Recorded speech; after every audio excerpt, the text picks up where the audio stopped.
বাহ, তুমি তো খুব সুন্দর কাজ করো। এই কাজ কোথা থেকে শিখেছো তুমি? ওই যে ঢাকা আমি কাজ করতাম, 4 বছর ঢাকা ছিলাম তো। এখন আর্থিকের অভাবে বা পারিবারিক সমস্যার কারণে গ্রামে চলে আসতে হয়েছে আমার। কারণ গ্রামে আমি কাজ করতেছি, কিন্তু এই জায়গায় কাজ করে অতটা মজা পাচ্ছি না। ভালো পিসি নাই, ভালো স্যালারি নাই, মানে সেরকম দাম পাচ্ছি না। আরে তুমি কি বলতেছো? আমি তো তোমার মতন লোকে খুঁজতেছি আমার একটা কাজ করার জন্য। তুমি কি আমার আন্ডারে কাজ করবে? আমার তো একটা বড় একটা নিউজ চ্যানেল আছে। অনেক এডিটরও ছিল যারা পার্ট টাইম কাজ করতো। তাদের ব্যস্ততার কারণে এখন তারা আমার এডিটের কাজ করতে পারছে না। আমার এখন একটা এডিটরের দরকার। তা দেখছি তুমি সেই কাজটা তুমি পারো। তো তুমি কি আমার কাজ করবে?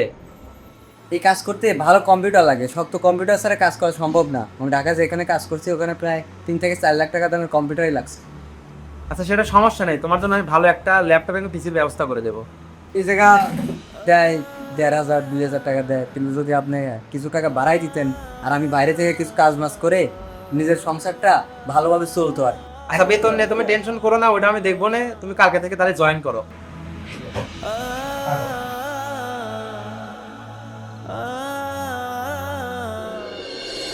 কেমন আছে? কম্পিউটার আনছেন? আলহামদুলিল্লাহ ভালো আছে। হ্যাঁ, কম্পিউটার নিয়ে আসছি। আচ্ছা, তুমি তো এত কথা বললে, দেখি তুমি আমার এই ভিডিওটা এডিট করো, দেখি তুমি পারো কি না। এই কি বলেন, ভিডিও এডিটই তো, এমন কোনো কাজ নাই যে আমি পারবো না।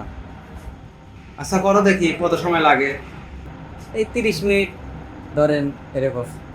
আচ্ছা, তুমি মন দিয়ে কাজ করো, আমি তোমার বিষয়টা দেখতেছি। তুমি চেয়ারে এসে বসো।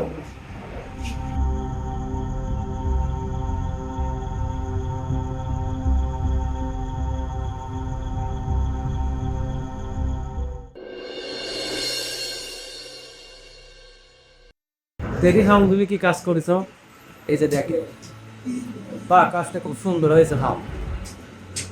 ভালো কম্পিউটার হলে আরো ভালো করা হবে। এই কম্পিউটারে একটু লেজি হয়েছে। আচ্ছা, তুমি কাজ করতে থাকো। তুমি এটা নিয়ে আপাতত চলতে থাকো। আর ঠিক সেটিং